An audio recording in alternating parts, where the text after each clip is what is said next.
নমস্কার দর্শক বন্ধুরা, welcome to Bong football info. তো বন্ধুরা, ইস্ট বেঙ্গলের সাথে একজন স্প্যানিশ বিদেশি স্ট্রাইকার কার্লোস ডিয়েগো লোপেসের নাম জড়াচ্ছে। তো এই প্লেয়ারটা এলে ইস্ট বেঙ্গলের কি লাভ হতে পারে সেটা নিয়ে আমরা এই ভিডিওতে অ্যানালাইসিস করব। তাই তোমাদের কাছে রিকোয়েস্ট করছি ভিডিওটা স্কিপ না করে পুরোটা দেখার। আর হ্যাঁ, এরকম টাইপের ভিডিও পাওয়ার জন্য প্লিজ আমাদের চ্যানেলটা একটু সাবস্ক্রাইব করে বেল আইকনটা প্রেস করে দিও। তো চলো এবার ভিডিওটা শুরু করা যাক।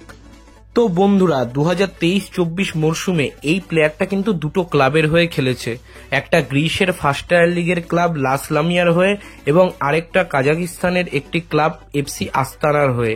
তবে বন্ধুরা, এফসি আস্তানার হয়ে এই প্লেয়ারটা মাত্র 3টে ম্যাচ খেলতে পেরেছে, কারণ পেলভিক ইনজুরির জন্য দল এই প্লেয়ারটাকে ছেড়ে দেয়। কিন্তু বন্ধুরা, গ্রিসের ফার্স্ট টায়ার লিগের ক্লাব লাস লামিয়ার হয়ে এই প্লেয়ারটার পারফরমেন্স কিন্তু আকর্ষণীয়।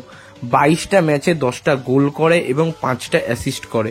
এছাড়াও বন্ধুরা, এই প্লেয়ারটার টাচেস পার গেম ছিল 31.8, বিগ চান্স ক্রিয়েট করেছিল 10টা, কি পাস পার গেম 1.3 এবং অ্যাকুরেট পাস পার গেম 68% ছিল। ওই লিগের টিম অব দ্য উইকেও কিন্তু এই প্লেয়ারটা 3বার নাম ছিল। আর এই প্লেয়ারটার যদি আমরা হিট ম্যাপ লক্ষ্য করে দেখি, এই প্লেয়ারটা কিন্তু শুধু স্ট্রাইকার রোলে খেলে না, এই প্লেয়ারটা সারা মাঠ খেলতে পছন্দ করে এবং এই প্লেয়ারটা অ্যাটাকিং ট্রানজিশনের সাথেও যুক্ত থাকে, খানিকটা ডিপ লাইং ফরওয়ার্ডের মতো নিচ থেকে খেলা বিল্ড আপ করতে ভালোবাসে। তো বন্ধুরা, যদি এই প্লেয়ারটা ইস্ট বেঙ্গলে আসে তাহলে ভালো একটা সাইনিং হতে চলেছে। কিন্তু ইস্ট বেঙ্গলে ক্লেটন সিলভা অলরেডি এরকম টাইপের প্লেয়ার, সেও নিচ থেকে খেলা বিল্ড আপ করতে পছন্দ করে, তাহলে একই জায়গায় দুজন প্লেয়ার হয়ে যাচ্ছে। এক্ষেত্রে ইস্ট বেঙ্গলের একজন প্রপার বক্স স্ট্রাইকার দরকার ছিল। তাই আমার মনে হয় এই প্লেয়ারটাকে হয়তো ইস্ট বেঙ্গল এএফসির কথা মাথায় রেখে দলে নিতে পারে। যদি ইস্ট বেঙ্গল এই প্লেয়ারটাকে নেয় তাহলে হয়তো এএফসিতে বা ডুরান্ডে খেলিয়ে একে দেখে নেবে, তারপর ক্লেটন সিলভার বদলি হিসাবে এই প্লেয়ারটাকে আমরা আইএসএল এর স্কোয়াডেও দেখতে পারি। তবে একটা কথা আমি বলবো, ইস্ট বেঙ্গলে এই প্লেয়ারটার থেকে এখনো একজন বক্স স্ট্রাইকার দরকার।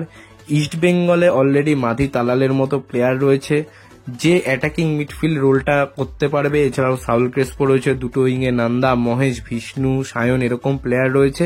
তাই ইস্ট বেঙ্গলে এখন দরকার প্রপার একজন বক্স স্ট্রাইকার যে বক্সের মধ্যে যে কোনো জায়গা থেকে গোল ফিনিশ করতে পারে।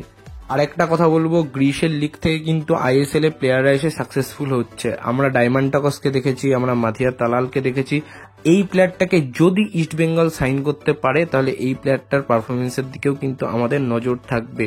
তো বন্ধুরা, এই বলে আজকের ভিডিওটা শেষ করছি। ভিডিওটা ভালো লাগলে লাইক করে দাও, শেয়ার করে দাও আর কমেন্ট করে জানাও এই প্লেয়ারটা এলে কেমন হবে। আর সবশেষে একটা কথাই বলবো, দেশ ও বিদেশের ফুটবলের নানা রকম আপডেট ও অ্যানালাইসিস পাওয়ার জন্য আমাদের চ্যানেলটা সাবস্ক্রাইব করে বেল আইকনটা প্রেস করে দাও। তো আজকের মতো টাটা, বাই।